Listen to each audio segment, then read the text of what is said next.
Hello my dear student, आज हम लोग क्लास 10th ICSE बोर्ड का चैप्टर पीरियोडिक टेबल का प्रैक्टिस क्वेश्चन लगाएंगे। तो आज हम लोग इसी पे फोकस करते हैं, इसी पे वर्क करते हैं कि कौन कौन से हमारे क्वेश्चन जो है इजीली हो जाए और हम उसे सॉल्व कर सकें। ठीक है, चलिए तो हम लोग स्टार्ट करते हैं।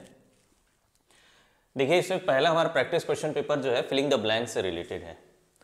अब इसमें पहला क्वेश्चन ये हमारे पास आ रहा है, dash is more fundamental property of an element, is more fundamental property of element. Element की फंडामेंटल प्रॉपर्टी किस पे डिसाइड की? तो जो हम लोगों ने पढ़ा था लॉन्ग फॉर्म पीरियोडिक टेबल, ये बनाए थे हेनरी मोजले ने, और हेनरी मोजले ने आपको एक्सरे एक्सपेरिमेंट करा के बताया था कि द पीरियोडिक फंक्शन या fundamental property is atomic number. यानी हम लोग के फर्स्ट क्वेश्चन का आंसर है एटॉमिक नंबर। ठीक है डियर स्टूडेंट, क्लियर? अब देखिए, अब हम लोग सेकंड पे आते हैं। सेकंड क्वेश्चन है, the transition element are accommodate in the dash of long form of the periodic table, extreme left, middle या एक्सट्रीम राइट। तो हम लोग पहले पीरियोडिक टेबल देख लेते हैं। तो पीरियोडिक टेबल हमें कुछ इस तरीके से दिखाई देगा, जिसमें पहला वाला है एस ब्लॉक, यानी first and second, then third to 12, then 13 to 17 and last is 18। तो फर्स्ट एंड सेकेंड ग्रुप जो है उसको कहा जाता है एस ब्लॉक एलिमेंट। ठीक है, और 13 to 17 और 18 मिला के हम लोग कहते हैं पी ब्लॉक एलिमेंट, और 3 to 12 हमारा D block, as well as इसको भी ट्रांजिशन एलिमेंट कहते हैं।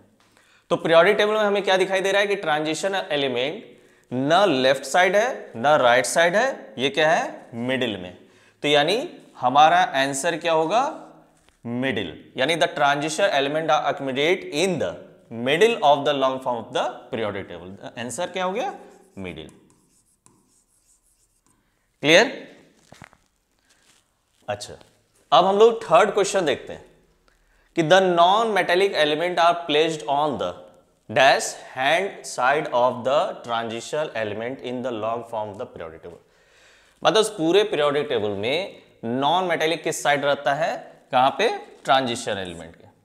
तो देखो, पहले ऐसे हम लोग जानते हैं कि जब पीरियोडिक टेबल की प्रॉपर्टी को स्टडी करते हैं तो जो लेफ्ट टू राइट हम लोग जाते हैं, लेफ्ट टू राइट। तो लेफ्ट टू राइट वाले में क्या हम लोगों ने देखता है कि non metallic character are increase. Non metallic character क्या होगा बेटा? इंक्रीज करेगा। तो जैसे नॉन मेटेलिक कैरेक्टर इंक्रीज करता है, यानी इस पीरियोडिक टेबल के राइट हैंड साइड में, यानी पी ब्लॉक में हमारा नॉन मेटेलिक कैरेक्टर रहता है ग्रुप नंबर 13 to 17 के बीच में।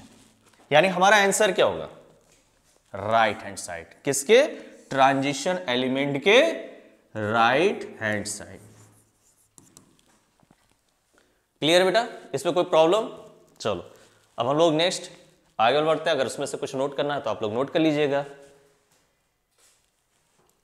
अब देखिए, नेक्स्ट हमारा क्वेश्चन है the rare gas. Rare gas किसको कहता है अभी बता दे। Are placed in the zero group at the of long form of the periodic table, beginning या एंड। तो देखो फिर से वही कि अगर हम पीरियोडिक टेबल बनाते हैं तो हमारा जो एंड टेबल है ग्रुप नंबर 18 या जीरो ग्रुप कहते हैं। तो ये तो ऐसे भी दिखाई दे रहा है कि पीरियोडिक टेबल के स्टार्टिंग में नहीं, एंड में है। तो इसका आंसर क्या होगा बेटा हमारे हम लोग के लिए कि the rare gases are placed in the zero group at the end of the long form of the periodic table. I hope यहां पे शायद छूट गया, end of the long form of the periodic table, यानी ये answer हमारा ये last में होगा। नेक्स्ट फिफ्थ क्वेश्चन हम लोग देखते हैं क्या है। The element occupy the left and right wing of the vertical column in the long form of the periodic table are called dash element, normal, representative and transition. तो अब ऐसे समझो, इसमें दो बातें कर रहा है। कह रहा है the element occupied the left and right wing of the vertical column, left और राइट, ठीक है, ये लेफ्ट ये राइट। तो लेफ्ट वाले में हम लोग कहते हैं एस ब्लॉक एलिमेंट, ठीक बेटा, और राइट पोजीशन जो है वो हमारा पी ब्लॉक एलिमेंट। जब एस और पी ब्लॉक एलिमेंट को स्टडी करते हैं उसी को कहा जाता है रिप्रेजेंटेटिव एलिमेंट। जब हम मिडिल एलिमेंट के बारे में पढ़ते हैं, मिडिल थोड़ा सा, ठीक है, हम लोग जब मिडिल एलिमेंट के बारे में पढ़ते हैं तो उसको हम लोग कहते हैं ट्रांजिशन एलिमेंट। तो इसका आंसर ऐसे ही समझ में आ जा रहा है सर, ये मिडिल वर्ड अगर बोला होता तो हम लोग आंसर ट्रांजिशन लगाते हैं, लेकिन जब बोल रहा है लेफ्ट और राइट, इन दोनों के कॉम्बिनेशन को हम लोग पढ़ेंगे और कहेंगे रिप्रेजेंटेटिव एलिमेंट, और हमारे इस ऑप्शन में दिया हुआ है नॉर्मल रिप्रेजेंटेटिव एलिमेंट, यानी यही आंसर हमारा सही है, नॉर्मल रिप्रेजेंटेटिव एलिमेंट, ठीक है। चलो next, the vertical column in the long form of the periodic table are called. तो देखो, जब हम लोग लेफ्ट टू राइट ऐसे बढ़ते ना, इसको कहा जाता है हॉरिजॉन्टल, ठीक, और अप टू डाउन वाले लाइन को कहा जाता है वर्टिकल। तो अब देखो, हॉरिजॉन्टल लाइन जो होती है उसमें 7 लाइन होती है, इसको कहा जाता है 7 पीरियड, और जो वर्टिकल कॉलम होती है वो 18 वर्टिकल कॉलम होती है, जिसको हम लोग कहेंगे ग्रुप, ठीक बेटा, ये हो गया हमारा ग्रुप। तो यानी हमारे इस वर्टिकल वर्ड से हमारा आंसर आएगा ग्रुप, ठीक है, यानी क्वेश्चन नंबर 6 का आंसर है ग्रुप, ठीक है। Next question, question number 7, the dash row in the long form of the periodic table are called period. अब तो आंसर ठीक हमारे ऊपर ही लिखा हुआ है, हॉरिजॉन्टल। ये हम लोगों ने अभी जस्ट पढ़ा है कि वर्ड अगर हॉरिजॉन्टल आ गया तो हॉरिजॉन्टल का मतलब कि वो पीरियड होगा, और टोटल नंबर ऑफ पीरियड हमारे लिए क्या होंगे, 7 पीरियड है लॉन्ग फॉर्म पीरियोडिक टेबल के अनुसार, ठीक है। तो आंसर इसका हो गया हॉरिजॉन्टल, ठीक। तो इसमें से कुछ नोट करना है तो आप वीडियो पॉज करके इसको नोट कर लीजिएगा। नेक्स्ट हम लोग आगे बढ़ा जाए, ठीक। क्वेश्चन नंबर 8 क्या कह रहा है भाई, in the long form of the periodic table there are dash period. Just इससे पहले अभी हम लोग आंसर देखे बड़ी बढ़िया कि सर हॉरिजॉन्टल वर्ड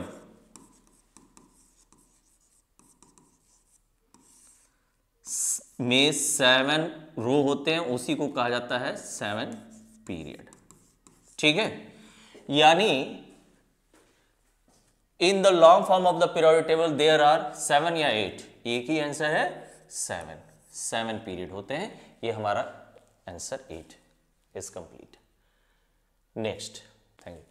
अब देखो बेटा, question number 9, in the long form of the periodic table the number of element in the period correspond to the dash number of electron which can be accumulate in the cell. अब ये क्या होता है, cell में क्या हो गए, तो अब देखो, जैसे अगर हम लोग पीरियड बढ़ते हैं यानी लेफ्ट टू राइट में अगर हम लोग जाते हैं, ठीक है, तो जैसे मान लो कोई एक एलिमेंट ले लिए, लिथियम है, बेरिलियम है, बोरॉन है, कार्बन है, नाइट्रोजन है, ऑक्सीजन है, यहाँ तक बोल लेते हैं। अब एटॉमिक नंबर इसका 3, 4, 5, 6, 7, 8। अब हम लोग को देखना है कि लेफ्ट टू राइट में बढ़ता है या घटता है, मिनिमम होता है कि मैक्सिमम होता है। तो भैया इसका इलेक्ट्रॉनिक कॉन्फ़िगरेशन करेंगे 2, 1, इसका इलेक्ट्रॉनिक कॉन्फ़िगरेशन करेंगे 2, 2, इसका इलेक्ट्रॉनिक कॉन्फ़िगरेशन करेंगे 2, 3, इसका 2, 4, इसका 2, 5 एंड 8, ठीक है। अच्छा, नाइट्रोजन का 2, 5, ठीक है, और ऑक्सीजन का 2, 6। तो अब देखो बेटा, इसमें हम लोग का क्या हो रहा है कि इसको 5 बढ़िया लिख दीजिए। अब देखो इसमें क्या हो रहा है, 1 2 3 4 5 6, यानी आपके periodic table the number of element क्या होगा, मैक्सिमम होगा। ठीक है, इन इट्स सेल। जैसे जैसे हम लोग लेफ्ट और राइट में बढ़ते जाएंगे वैसे वैसे बढ़ते जाएगा। ठीक है, क्यों, क्योंकि यहाँ वर्ड देखो पीरियड है, element in the period, period में left to right, left to right में हम लोग बढ़ना है। ठीक है, क्वेश्चन नंबर 9 हो गया।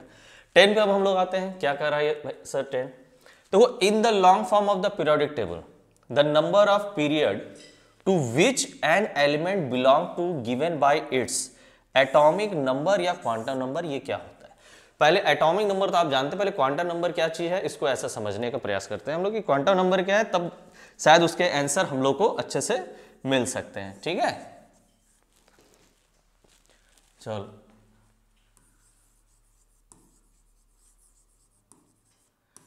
देखो क्वांटम नंबर जो होता है the complete addressing of the electron which are present in the shell of the element, the complete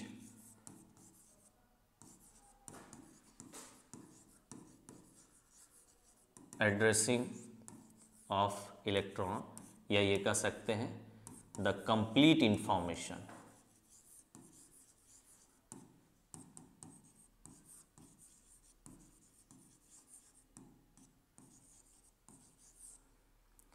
of electron in the atom of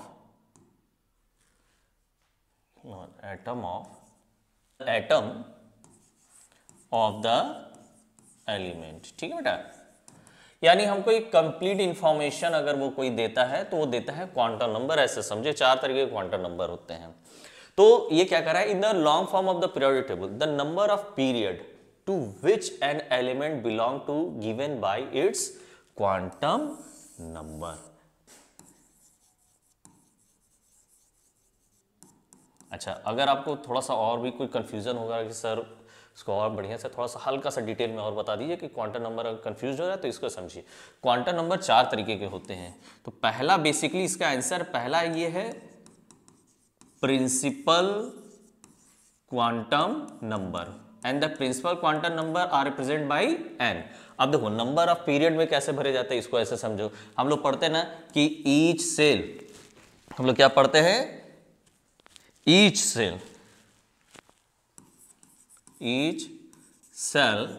have 2n square electron. तो भैया n क्या चीज है, n है हमारा प्रिंसिपल क्वांटम नंबर। तो ये quantum number के एक पार्ट होते हैं प्रिंसिपल क्वांटम नंबर। तो यानी सभी के सभी जो नंबर ऑफ पीरियड होते हैं उसमें नंबर ऑफ इलेक्ट्रॉन ही निर्भर करते हैं, कितने एलिमेंट रहेंगे, इतने 2 8 18 32 50 72 ऐसे होता है ना। तो फिलहाल अभी हमारे पीरियोडिक टेबल में कितने हैं, 2 8 18 32 यही है। तो ये हमारा क्वांटम नंबर के बेस पे होगा। ठीक है बेटा, चलो next, the element in the group first of the long form of the periodic table are called, क्या कहा जाएगा, ग्रुप फर्स्ट को। तो चलो अब हम लोग इसको भी डिस्कस करते हैं। इसमें से कुछ नोट करना होगा तो आप लोग नोट कर लीजिएगा। ठीक है, चलो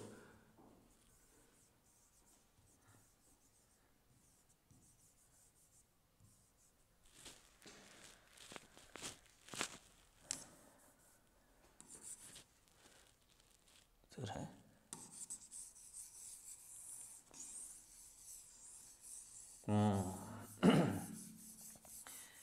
तो फिर से हम लोग जो है पीरियोडिक टेबल को बनाते हैं और चेक करते हैं कि हमारा ये इस क्वेश्चन का आंसर क्या हो सकता है। ठीक है, तो देखो फिर से हम बनाते हैं और हमारा कुछ पीरियोडिक टेबल ऐसा कुछ दिखाई देगा।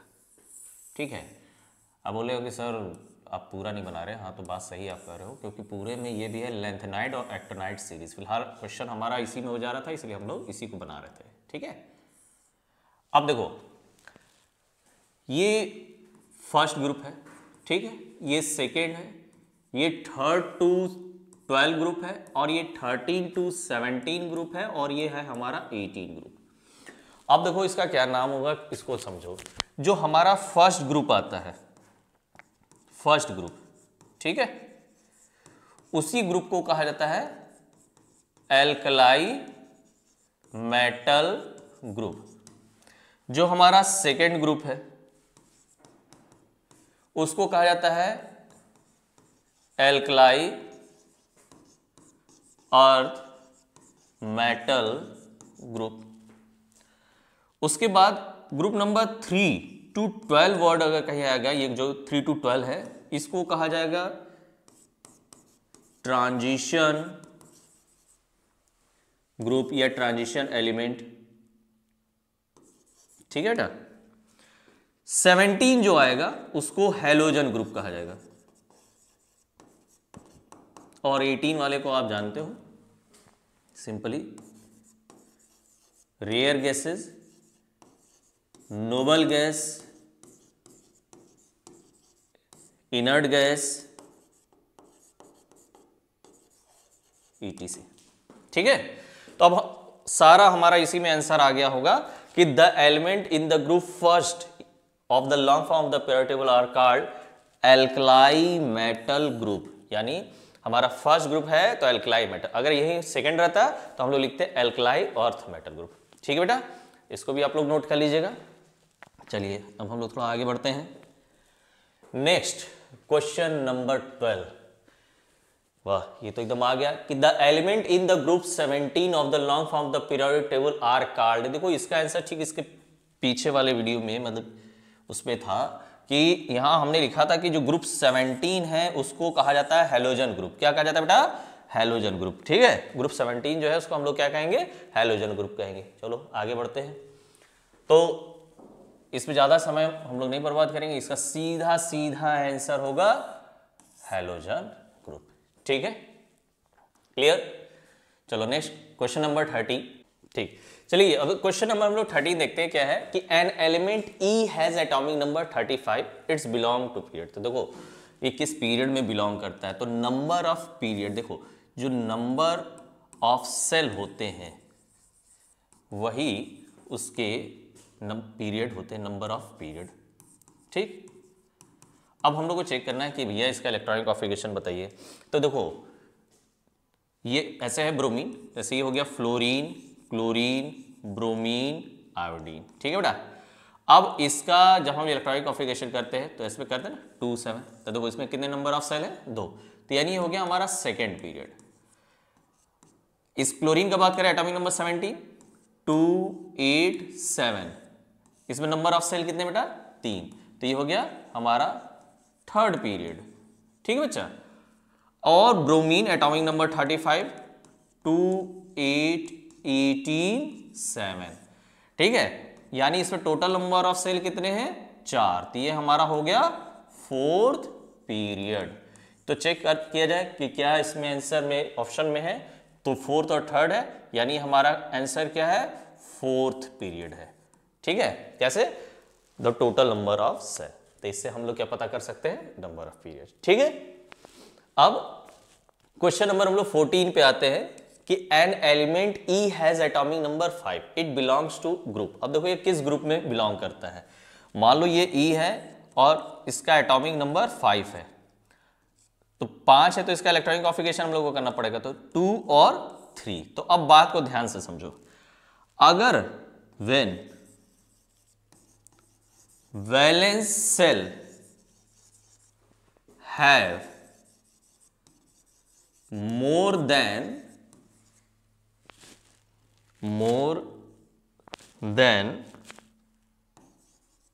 2 इलेक्ट्रॉन, अगर हमारा वैलेंस सेल 2 इलेक्ट्रॉन से ज्यादा रखता है, देन मोर देन 10 इलेक्ट्रॉन,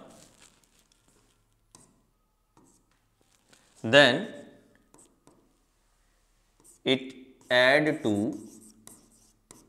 10। तो देखो क्या हो जाएगा? 10 + 3 = क्या होगा बेटा? 13। तो जैसे ये आया कि 2 और 3 है, हम देखें कि वैलेंस इलेक्ट्रॉन में 2 से ज़्यादा है, तो 2 से ज़्यादा उसमें 10 जोड़ दिए, तो 10 जैसे जोड़े तो 10 + 3 = 13 आ गया। तो क्या ऑप्शन में है हमारे? तो यस, ऑप्शन में हमारे 13th ग्रुप है, यानी ये एलिमेंट कहाँ बिलोंग करता है? एटॉमिक नंबर 5 वाला 13th ग्रुप में। ठीक है, चलो नेक्स्ट हम लोग बढ़ते हैं। Question number 15, the very short period of the element is. इसमें कौन सा है? First period, third period? तो चलो हम लोग देखते हैं। ये तो बहुत इजी है, 7 ही पीरियड हैं, उन 7 पीरियड के बारे में हम लोग एक एक करके चीज़ों को डिस्कस करते हैं और वो हमें आइडेंटिफाई हो जाए, क्लियर हो जाएगा। देखो इसमें 7 पीरियड है, 1 2 3 4 5 6 देन 7। तो फर्स्ट पीरियड ही जो है ये है, इसको कहा जाता है वेरी शॉर्ट पीरियड। कोई पूछेगा भैया वेरी शॉर्ट पीरियड काहे कहा जाता है, क्योंकि इट ओनली कंटेन 2 एलिमेंट। ये कितने एलिमेंट केवल रखता है, पहले पीरियड में आप देखोगे ना लेफ्ट और राइट में हाइड्रोजन हीलियम 2 ही एलिमेंट है। सेकेंड और थर्ड जो है इसको शॉर्ट पीरियड कहा जाता है, शॉर्ट पीरियड कहा जाता है। वो पूछेगा क्यों, because it contain only 8 element each. प्रत्येक में कितना होता है, 8 होते हैं, दूसरे में भी 8, तीसरे में भी 8।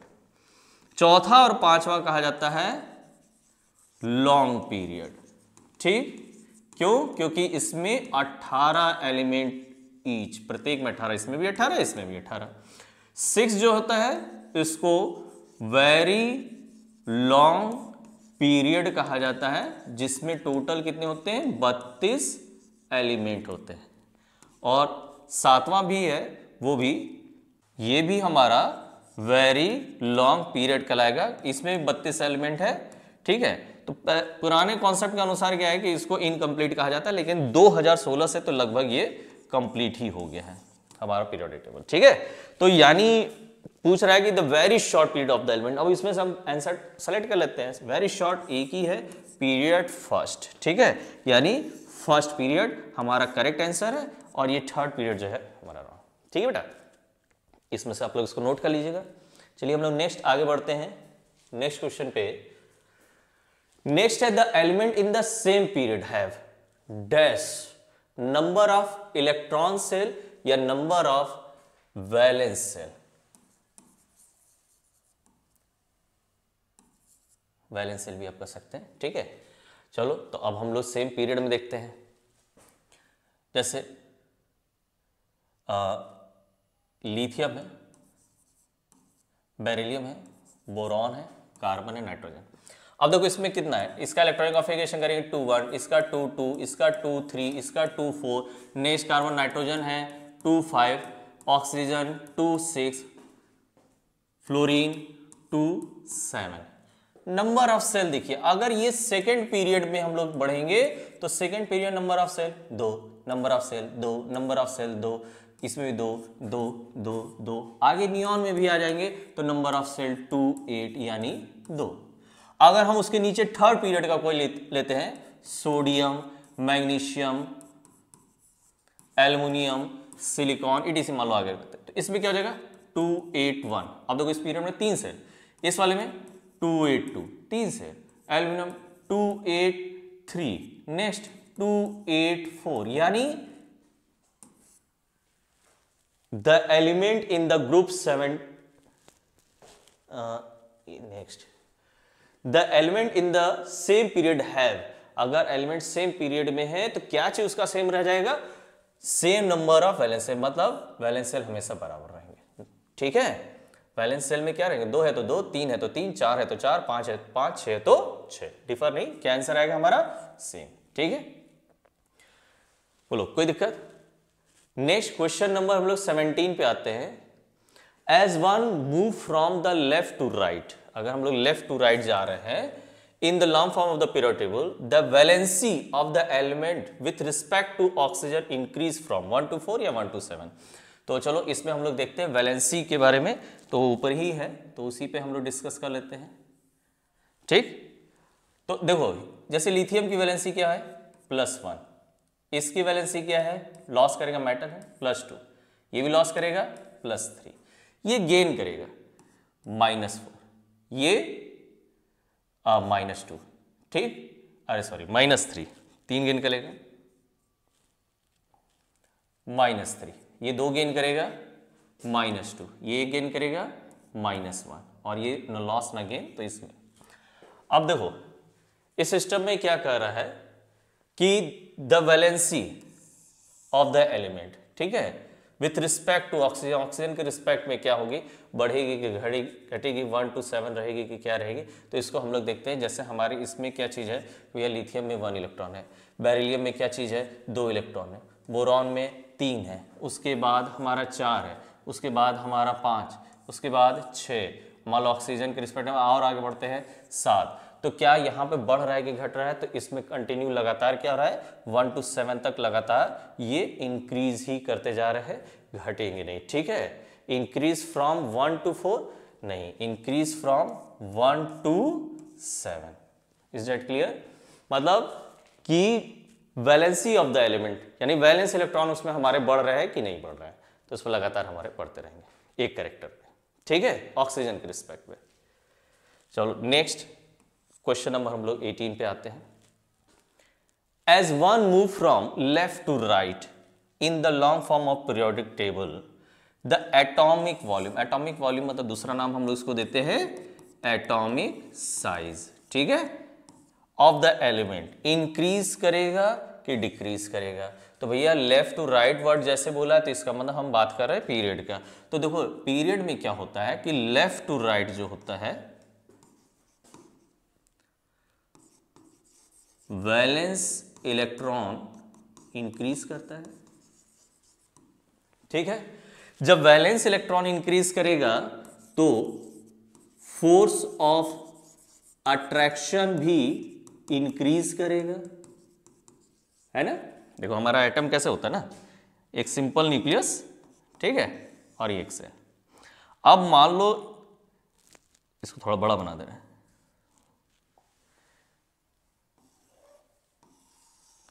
अब इसमें देखो क्या चीज है, यहां इलेक्ट्रॉन है और ये प्रोटॉन है, ये तो फिक्स है। मान लो न्यूट्रॉन भी है तो हमें चार्ज को देखना है कि एक प्लस और एक माइनस।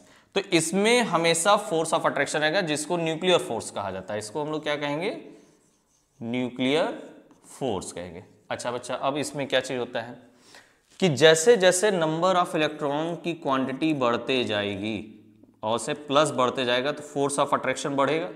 फोर्स ऑफ अट्रैक्शन बढ़ेंगे तो ये क्या होंगे, ये श्रिंक करेंगे, कंप्रेस करेंगे और इनका एटॉमिक साइज लगातार क्या होगा, घटते हुए जाएगा। तो अगर हम लेफ्ट टू राइट बढ़ रहे हैं, वैलेंस इलेक्ट्रॉन लगातार हमारा बढ़ रहा है और नंबर ऑफ सेल कांस्टेंट है, सिर्फ वैलेंस इलेक्ट्रॉन लगातार बढ़ रहा है, तो ये हमारा फोर्स ऑफ अट्रैक्शन बढ़ेगा। फोर्स ऑफ अट्रैक्शन बढ़ेगा तो एटॉमिक साइज यानी एटॉमिक वॉल्यूम डिक्रीज करेगा, यानी हमारा आंसर क्या है, डिक्रीज, इंक्रीज नहीं। ठीक है, चलो नेक्स्ट देखते हैं। The atomic volume of lithium is dash than fluorine, less या मोर। चलो ये तो और इजी है, बढ़िया है, हम लोग ऊपर ही इस कॉन्सेप्ट के अनुसार चलते हैं। ठीक है, यानी इसका आंसर अब ये कह रहा है कि एटॉमिक वॉल्यूम लिथियम का फ्लोरीन के रिस्पेक्ट में कम होगा या ज्यादा होगा। तो भैया अभी हम लोग पढ़े कि लेफ्ट टू राइट जैसे हम लोग बढ़ेंगे, यानी कहां, पीरियड में एटॉमिक वॉल्यूम डिक्रीज करता है। तो भैया जब एटॉमिक वॉल्यूम डिक्रीज करेगा तो इसका मतलब कि स्टार्टिंग एटॉमिक वॉल्यूम ज्यादा रहेगा, यानी आंसर हमारा क्या रहेगा, मोर रहेगा। यानी इसमें हम लोग आंसर क्या लिखेंगे, मोर। ठीक है बेटा, चलो इतना ये क्वेश्चन की बात हो गया। नेक्स्ट हम लोग और आगे बढ़ते हैं। नेक्स्ट है as one move from left to right in the long form of the periodic table the metallic character of element in the period increase या डिक्रीज। देखो सबसे पहली बात कि मेटेलिक कैरेक्टर होता है क्या, सिंपली छोटा सा बता दे रहे हैं।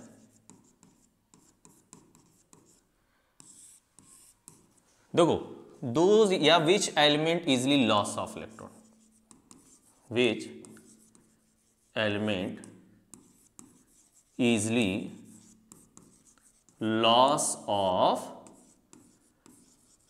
वैलेंस इलेक्ट्रॉन, वो क्या चीज, वैलेंस इलेक्ट्रॉन या आउटरमोस्ट के इलेक्ट्रॉन को आसानी से लॉस करते हैं, तो वो मेटेलिक में आ जाएगा। मेटल हम लोग कर सकते हैं, मेटल का ये कैरेक्टर होता है। जब हम लोग लेफ्ट टू राइट बढ़ते हैं तो लेफ्ट टू राइट में क्या होता है कि इलेक्ट्रॉन को लॉस करने की प्रॉपर्टी घट जाती है, इलेक्ट्रॉन को गेन करने की प्रॉपर्टी बढ़ जाती है। क्यों बढ़ जाती है, क्योंकि वैलेंस इलेक्ट्रॉन बढ़ता है, सेंटर में न्यूक्लियस बढ़ जाते हैं, फोर्स ऑफ अट्रैक्शन बढ़ेगा। जब फोर्स ऑफ अट्रैक्शन बढ़ता है तो उसमें इलेक्ट्रॉन को खींचने की ताकत आ जाती है। जब इलेक्ट्रॉन को खींचने की ताकत आएगी तो मेटेलिक कैरेक्टर लॉस होते जाएगा।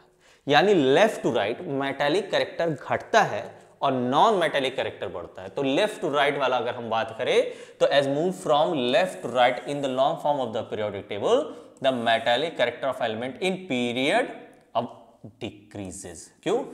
क्योंकि इलेक्ट्रॉन लॉस करने की प्रॉपर्टी घटेगी, इलेक्ट्रॉन गेन करने की प्रॉपर्टी बढ़ती जाएगी, नॉन मेटेलिक कैरेक्टर बढ़ते जाएगा, यानी नॉन मेटेलिक कैरेक्टर हमारा घटते हुए जाएगा। ठीक, चलो अब हम लोग नेक्स्ट पे आते हैं। As one move from the left to right in the long form of the periodic table, the basic character of its oxide dash the acidic character of its oxide increase या decrease, यानी दोनों option इसमें add करने हैं। तो अब हम लोग को पहले ये थोड़ा सा समझ लेते हैं कि एसिडिक कैरेक्टर क्या कहते हैं, बेसिक ऑक्साइड क्या होता है या एसिडिक ऑक्साइड क्या होता है। इसको हम लोग इजीली समझ लेते हैं, वो एक ही बार में हम लोग का क्लियर हो जाएगा। देखो समझने का प्रयास करना। जैसे हमने एक मेटल ले लिया Mg, मैग्नीशियम, इसका ऑक्सीजन से रिएक्ट कराया तो ये हमारा बन गया सिंपली मैग्नीशियम ऑक्साइड।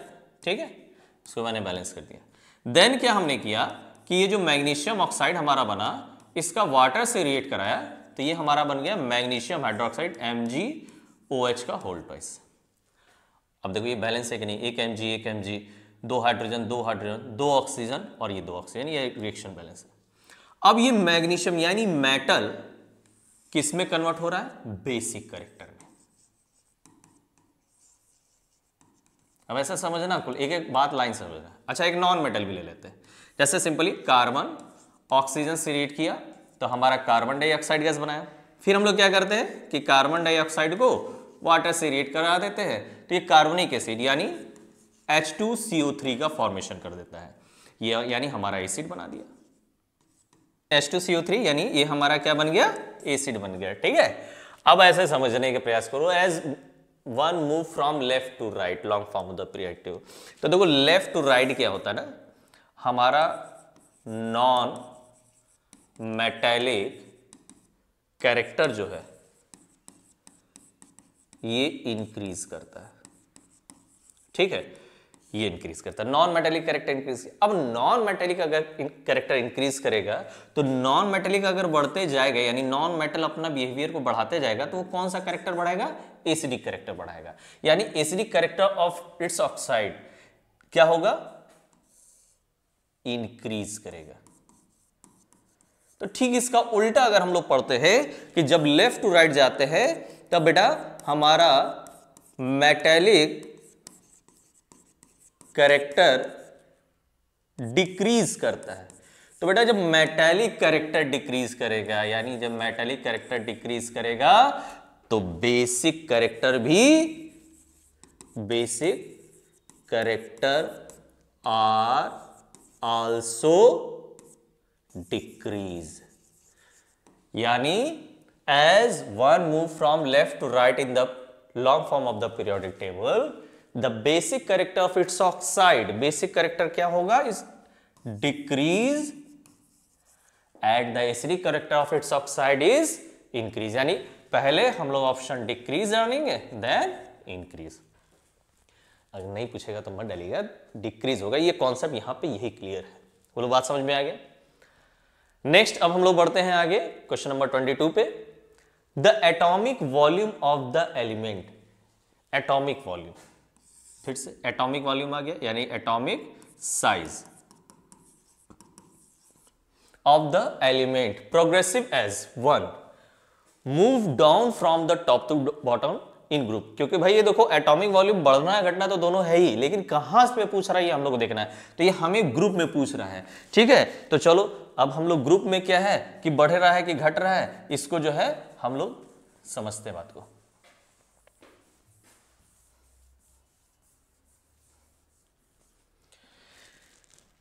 तो देखो अगर मैं बात करूं hydrogen, lithium, sodium, potassium, rubidium, caesium और लास्ट हमारा फ्रेंसियम, 1, 3, 11, 19, 37, 55 और 87 इसका एटॉमिक नंबर है। ठीक है बेटा, अब देखो इसका इलेक्ट्रॉनिक कॉन्फिगरेशन कहते हैं। जैसे हाइड्रोजन का करेंगे 1, लिथियम का करेंगे 2, 1, ठीक है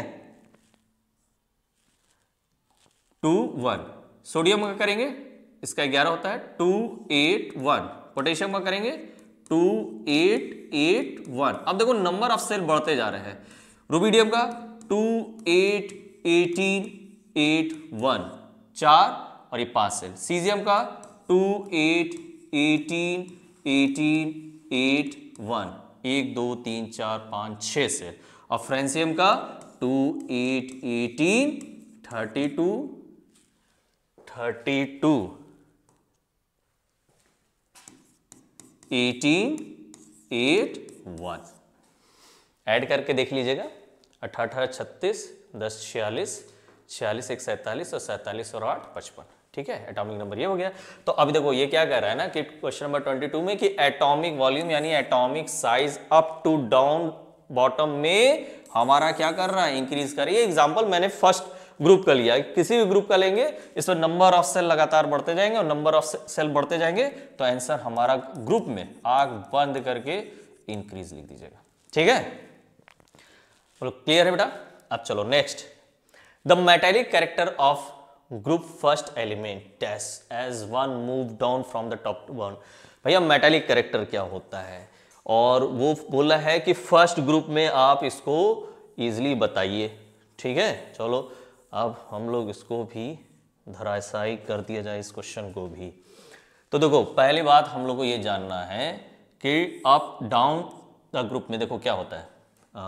जैसा भी हम लोगों ने लिखा था ना हाइड्रोजन का, अभी एक का ले, कुछ का ले रहे हैं। 1 हाइड्रोजन है, लिथियम है 2 1, सोडियम है 2 8 1। अब ऐसे समझो भैया, इसमें एटॉमिक वॉल्यूम बढ़ेगा तो एटॉमिक साइज बढ़ेगा तो फोर्स ऑफ अट्रैक्शन घटेगा, यानी is inversely proportion to nuclear charge. भैया जब न्यूक्लियर चार्ज घटेगा, इलेक्ट्रॉन को खींचने की क्षमता घटेगी तो इलेक्ट्रॉन आसानी से लॉस होगा। तो जैसे जैसे लॉस होगा तो हमारा मेटालिक कैरेक्टर जो है वो इंक्रीज करेगा। मेटालिक कैरेक्टर क्या होगा, हमारा इंक्रीज करेगा, यानी अप टू डाउन हम लोग जैसे जैसे बढ़ते जाते हैं आसानी से इलेक्ट्रॉन जाएगा। भैया मेटल कुछ नहीं होता है, मेटल कहता है कि बस जो हम है, हम एक एलिमेंट है, हम आसानी से इलेक्ट्रॉन लॉस कर देंगे, हमें कम एनर्जी चाहिए तो जैसे हम लॉस करेंगे हम दूसरे से बेहतर मेटल कराएंगे। जब दूसरे से बेहतर मेटल कराएंगे तो मेटालिक कैरेक्टर हमारा ग्रुप में, चाहे वो फर्स्ट ग्रुप हो, सेकेंड ग्रुप हो, कोई भी ग्रुप हो, down the group metallic character हर स्थिति में इंक्रीज करता है। बेटा क्या करता है, मेटालिक कैरेक्टर हर स्थिति में इंक्रीज करता है, यानी हमारा आंसर क्या होगा, इंक्रीज। ठीक है, चलो अब हम लोग इसमें से कुछ नोट करना होगा तो आप वीडियो को पॉज करके नोट कर लीजिएगा। नेक्स्ट हम लोग बढ़ते हैं। चलो नेक्स्ट है question number 24, the non metallic character of group 17 element progressive as a move down the group. और सीधी सी बात है, जब up to down metallic character increase करता है in down the group, metallic character क्या होगा, इंक्रीज करेगा। तो भैया जब मेटालिक कैरेक्टर इंक्रीज करेगा तो in down the group non metallic character क्या होगा,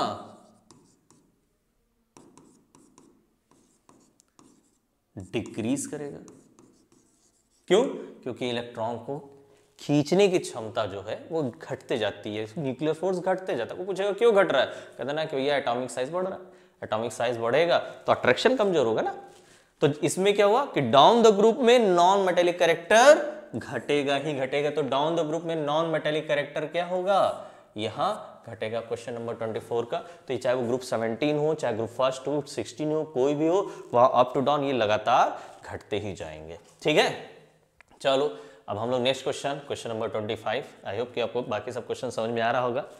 question number 25, as one move from left to right यानी in period in the long form of the periodic table, the ionization potential of the element is in the period gradually increase या decrease. सबसे पहले हम लोग को ये जानना है what is ionization energy. Short में मैं आपको समझा दे रहा हूं कि आयोनाइजेशन एनर्जी क्या होता है। ठीक है, चलो, या आयोनाइजेशन पोटेंशियल एक ही बात है। आयोनाइजेशन पोटेंशियल या इसको एनर्जी या एंथैल्पी भी कहते हैं। अलग अलग बुक में अलग अलग रहता है, लेकिन काम सबका ही होता है। क्या होता है कि जैसा अगर हमको ये मान लो सोडियम ही ले लेते हैं, एटॉमिक नंबर 11 281, ये कहता है कि अगर आउटरमोस्ट सेल में से इलेक्ट्रॉन को हमको हटाने के लिए जो मिनिमम एनर्जी चाहिए होता है, मिनिमम एनर्जी, उसी को हम लोग ionization energy, ionization potential, ionization enthalpy चाहिए कहते हैं। तो मतलब इसका क्या डेफिनेशन हो गया, the minimum requirement of energy for the removing of valence electron. Valence electron को हटाने के लिए जो रिक्वायर्ड एनर्जी रहता है उसी को हम लोग क्या कहते हैं,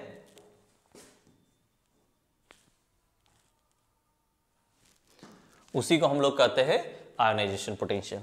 अब कॉन्सेप्ट ये कहता है कि ionization potential is inversely proportion to atomic size, यानी एटॉमिक साइज बढ़ेगा तो आयोनाइजेशन पोटेंशियल घटेगा। तो आप देखो भाई, लेफ्ट टू राइट में, लेफ्ट राइट यानी पीरियड में एटॉमिक साइज बढ़ता है तो एटॉमिक साइज बढ़ेगा, अरे एटॉमिक साइज घटता है। लेफ्ट टू राइट में एटॉमिक साइज क्या होता है बेटा, डिक्रीज करता है, तो आयोनाइजेशन पोटेंशियल क्या होगा हमारा, इंक्रीज करेगा। यानी यह आंसर हमारा क्या हो गया, इंक्रीज। बोलो बात समझ में आया। ये सबसे बढ़िया कॉन्सेप्ट है, ये सब कुछ लेफ्ट राइट है ही नहीं। नेक्स्ट अगर हम लोग आगे बढ़ते हैं, क्या है question number 26, as one move from top to bottom down a group in the long form of the periodic table, the ionization potential of the element in the group. Simple भैया, group में up to down atomic size increase करेगा, है ना। अभी हम लोग हाइड्रोलिथियम sodium का पढ़े थे। तो एटॉमिक साइज अगर इंक्रीज करेगा तो आयोनाइजेशन पोटेंशियल डिक्रीज करेगा। यानी इस ऑप्शन में क्या डिक्रीज है, हाँ है भाई, तो इसमें हम लोग डिक्रीज पे आंसर लगा देंगे। बोलो बात क्लियर है, कोई कंफ्यूजन नहीं। चलो तब फिर आगे बढ़ा जाए। नेक्स्ट क्वेश्चन है हमारे पास क्या, चलो हम लोग अपने मंजिलों को बहुत नजदीक से सॉल्व कर दिए। आगे हम लोग बढ़ा जाए कि electronegativity of sodium is dash in the third period element. ठीक है, थर्ड पीरियड एलिमेंट। भैया देखो, लीस्ट होता है कि मैक्सिमम होता है। पहले देखो पीरियोडिक टेबल हम लोग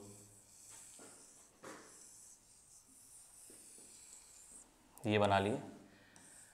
अब इसमें हम लोग जान गए कि hydrogen, lithium, sodium, potassium, rubidium, caesium और लास्ट फ्रेंसियम इसी में रहेगा, बाहर नहीं है।